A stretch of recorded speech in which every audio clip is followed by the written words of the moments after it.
வணக்கம் மக்களே. இந்த வீடியோல சில பங்குகள் பற்றியான அப்டேட்ஸ் எல்லாம் நம்ம டிஸ்கஸ் பண்ண போறோம். அதெல்லாம் நம்ம பார்க்கறதுக்கு முன்னாடி ஜெனரல் மார்க்கெட் அப்டேட்ட பார்ப்போம். வரக்கூடிய வாரம் நம்ம மார்க்கெட் எப்படி பெர்ஃபார்ம் பண்ணும்? அப்படிங்கிற ஒரு கேள்வி இருக்கும். வரக்கூடிய வாரம் நம்ம மார்க்கெட்டுக்கு ரொம்பவே ஒரு மோசமான வாரமா இருக்கலாம் அப்படின்னு நான் நினைக்கிறேன். ஏன்னா, திரும்ப பார்த்தீங்கன்னா, மிடில் ஈஸ்ட்ல பஞ்சாயத்துகள் ஆரம்பம் ஆயாச்சு. இத பற்றி நேத்தோட வீடியோல நம்ம டிஸ்கஸ் பண்ணியிருந்தோம்.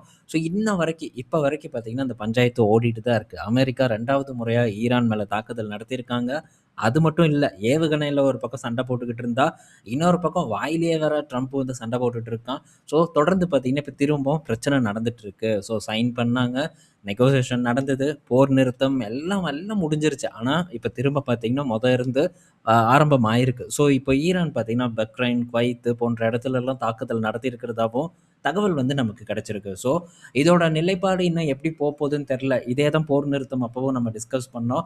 போர் நிறுத்தம் இதெல்லாம் நடந்ததுக்கப்புறம் மார்க்கெட் பார்த்தீங்கன்னா, சின்னதா ஒரு ரெக்கவர் ஒரு 1000 பாயிண்ட்ஸ் வரைக்கும் ரெக்கவர் குடுத்துருக்கும். ஆனா, பெரிய அளவுக்கான ஒரு மூவ்மெண்ட் நம்ம மார்க்கெட்ல இல்ல. ஆனா, இப்ப திரும்ப பார்த்தீங்கன்னா, அந்த போர் நிறுத்தமெல்லாம் முடிஞ்சாச்சு. அகைன் சண்டை ஆரம்பம் ஆயாச்சு. இந்த சண்டையினால நம்ம மார்க்கெட் பாதிக்கப்படுவதற்கான வாய்ப்பு இருக்கா? மேபி ஒரு 2 நாள் பாதிக்கப்படலாம். அதுக்கப்புறம் திரும்ப பெர்ஃபார்ம் பண்ணாம போகலாம். அந்த மிடில் ஈஸ்ட்ட பேஸ் பண்ண பங்குகள் கொஞ்சம் ஸ்ட்ரகிள் ஆவதற்கான வாய்ப்பு இருக்கு. இதெல்லாம் பார்த்தீங்கன்னா போயிட்டுருக்கு. அகைன் க்ரூட் ஆயில் எந்த மாரியான ஒரு ஏற்றத்த குடுக்குங்கிறத நம்ம பொறுத்திருந்து பார்க்கணும். அது வந்து போரின் தன்மைய பொறுத்து தான் இத்தனையும் வந்து மாற்றம் நடக்கும். ஆனா மேபி நாளைக்கு நம்ம மார்க்கெட்ல ஒரு சரிவு ஏற்படலாம். மேபி ஒரு கேப் டவுன் கூட நடந்தாலும் நடக்கலாம் அப்படின்னு தான் என்னோட எதிர்பார்ப்பு இருக்கு. ஏன்னா திரும்ப உக்கிரமா நடந்துட்டு இருக்கு பிரச்சனை.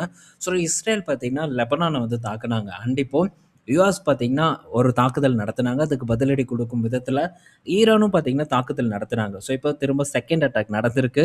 ஈரானும் கிளியரா இருக்காங்க. நாங்க திரும்ப வந்து தாக்கத்தான் போறோம் அப்படின்ட்டு.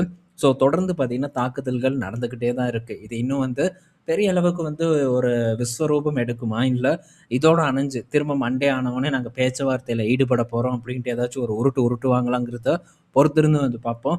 ஆனா, இப்போதைக்கு நம்ம மார்க்கெட் ஆபத்துல இருக்கு அப்படிங்கிறத மட்டும் தெரிஞ்சுக்குவோம். நிஃப்டிய போட்டு நாளைக்கு பொளந்தாலும் பொளப்பதற்கான வாய்ப்பு அதிகமா இருக்கு அப்படின்னே நம்ம எதிர்பார்க்கலாம். டவுன்ஃபால் நடக்கட்டும். ஒண்ணும் பிரச்சனை இல்ல. நடக்கக்கூடிய டவுன்ஃபால நம்ம முடிஞ்ச அளவுக்கு வரக்கூடிய ஆப்பர்ச்சுனிட்டீஸ மட்டும் கேப்சர் பண்ண ட்ரை பண்ணுவோம். அதுவும் இல்லாம புதுசா இப்போ மந்த் எண்டும் ஆயாச்சு. சேலரி மோஸ்ட்லி மந்த் எண்டுல பலருக்கும் கிரெடிட் ஆயிரும்.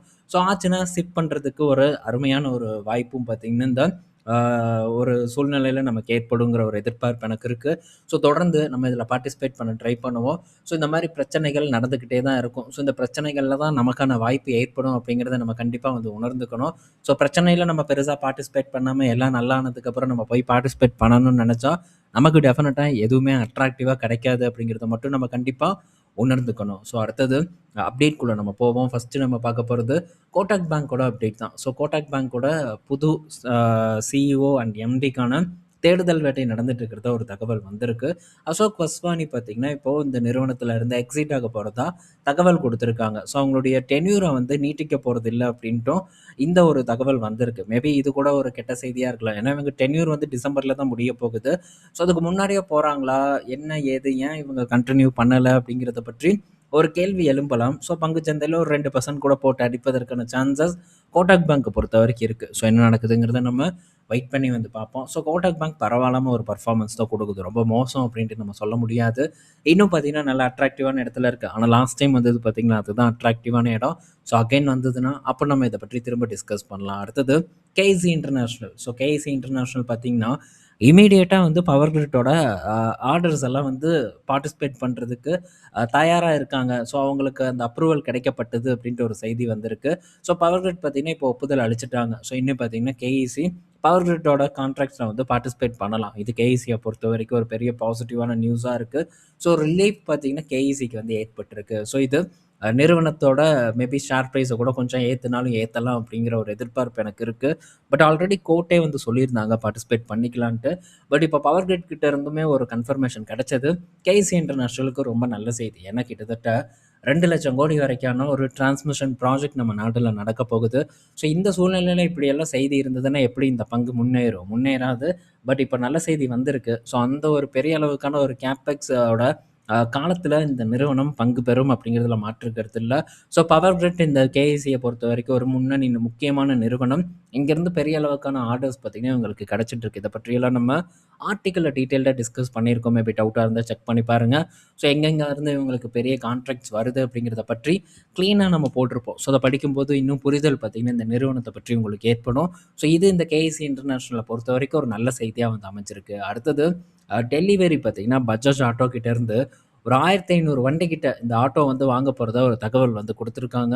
ஸோ இதுக்கு முன்னாடி அதாவது இப்போது கரண்ட்டாக பேஸ் 1ல் பார்க்கும்போது ஒரு 200 ஆட்டோ வந்து வாங்க போகிறாங்க. பேஸ் 2ல் பார்க்கும்போது 1500 ஆட்டோ கிட்ட வாங்க போகிறதா தகவல் வந்து கிடச்சிருக்கு. இது பஜாஜ் ஆட்டோக்கு ஒரு பெரிய கான்ட்ராக்ட் அப்படின்னு நம்ம சொல்லலாம். அடுத்தது ஆம்பர் என்டர்பிரைசஸ் கிட்ட இருந்து ஒரு அப்டேட்டு.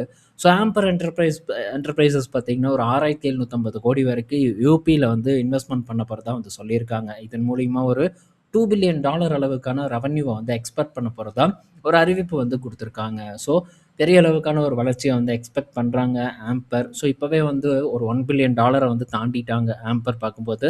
ஸோ அடுத்த ஒரு எதிர்பார்ப்பு பார்க்கும்போது $2 பில்லியன் அப்படின்னு வந்து செட் பண்ணியிருக்காங்க. அச்சீவபிள் டார்கெட் அப்படின்னு தான் நான் நினைக்கிறேன். ஸோ வேரியஸ் ப்ராஜெக்டில் பார்த்தீங்கன்னா இந்த ஆம்பர் என்டர்பிரைசஸ் ஈடுபட்டிருக்காங்க. பட் நமக்கு இந்த இடத்துலலாம் பெருசாக ஆப்பர்ச்சுனிட்டி இல்லை. அதனால் இதை பற்றி நம்ம பெரிய அளவுக்கு டிஸ்கஸ் பண்ண வேண்டாம்.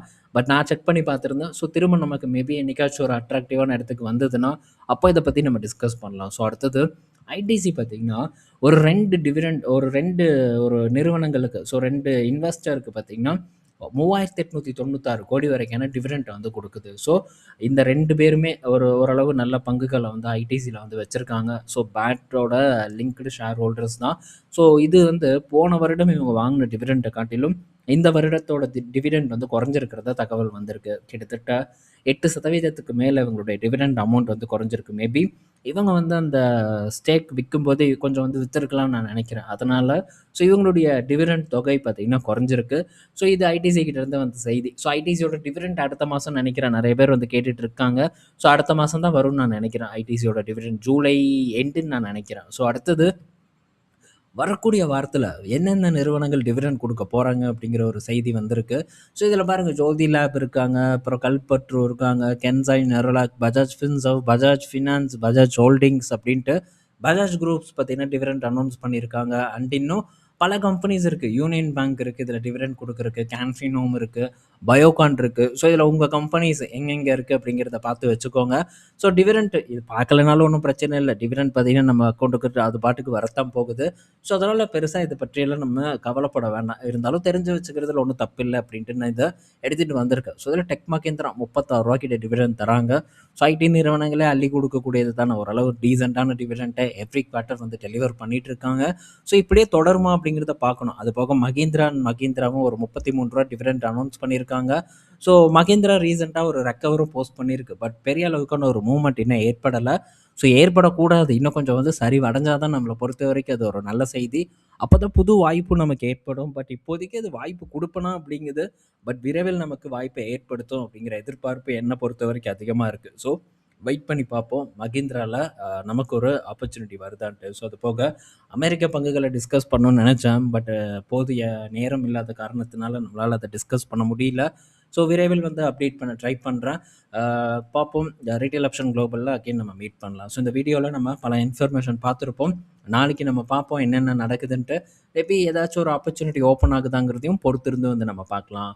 ஸோ இந்த வீடியோ பயனுள்ளதாக இருக்கும்னு நான் நினைக்கிறேன். நாளைக்கு மீட் பண்ணுவோம். பாய் மக்களே.